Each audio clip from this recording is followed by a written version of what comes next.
ملک بھر میں عید الفطر جوش و جذبے کے ساتھ منائی جا رہی ہے۔ مختلف اقسام کے نمکین و میٹھے پکوان کا اہتمام تقریباً ہر گھر میں ہوتا ہے۔ لوگ عید الفطر کی نماز کی ادائیگی اور اپنے پیاروں کی قبروں پر حاضری دینے کے بعد گھر کے لیے روانہ ہوتے ہیں، جہاں وہ مختلف انواع و اقسام کی نعمتوں سے لطف اندوز ہوتے ہیں۔ رمضان مبارک کے پورے ماہ فجر سے مغرب تک بھوکے پیاسے رہنے سے ہمارے جسم کا توازن بہتر ہوتا ہے، لیکن عید الفطر کو جب آپ کھانا کھانے میں بے احتیاطی کر جاتے ہیں تو آپ کی پورے ماہ کی جانے والی محنت رائے گاہ چلی جاتی ہے۔ ڈاکٹر عبدالرحیم کا کہنا تھا کہ عید پر لوگوں کو چاہیے کہ وہ اپنی ڈائٹ کو ایک دم تبدیل نہ کریں، بلکہ وقفے وقفے سے تھوڑا تھوڑا کھایا جائے۔ پورا جو رمضان کا مہینہ ہمارا گزرتا ہے،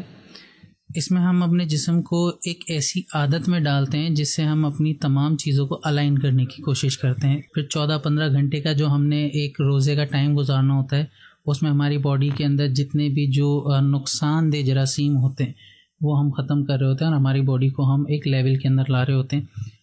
اب جب ہمیں اس کی عادت ہوتی ہے اور پھر عید کا دن آتا ہے، کھانے پینے کی اشیاؤں کے اندر اجازت ہمیں ملتی ہے، تو ہوتا یہ کہ ہم جو پورے مہینے محنت کر کے اپنی باڈی کو الائن کرتے ہیں وہ ایک ہی دن کے اندر ہم سب بگاڑ کر لیتے ہیں۔ ہمارے یہاں کولڈ ڈرنک کا استعمال بڑھ جاتا ہے، ہمارے یہاں اسپائسز کا استعمال بڑھ جاتا ہے، میٹھا بے تحاشا یوز ہوتا ہے، جس کی وجہ سے جو باڈی کا اندر کا نظام چینج ہوا ہوتا ہے وہ پھر ڈسٹرب ہو جاتا ہے، جس سے لوگوں کو ڈائریا کی شکایت ہو جاتی ہے، لوگوں کو بہت زیادہ وومٹنگ وغیرہ ہوتی ہے، ٹھیک ہے، لوگ فوڈ پوائزن کی طرف بھی جاتے ہیں، ہاسپٹلائزیشن کا جو ہے وہ چارج بڑھ جاتا ہے۔ تو عید میں بھی کھانے پینے میں تھوڑی سی اعتدال پسندی رکھیں، کوشش کریں وقفے وقفے سے تھوڑا تھوڑا کھائیں۔ اس کے ساتھ ساتھ جب بھی آپ کھانا کھا رہے ہیں، جیسے 3 ٹائم کا جو آپ کھانا کھاتے ہیں،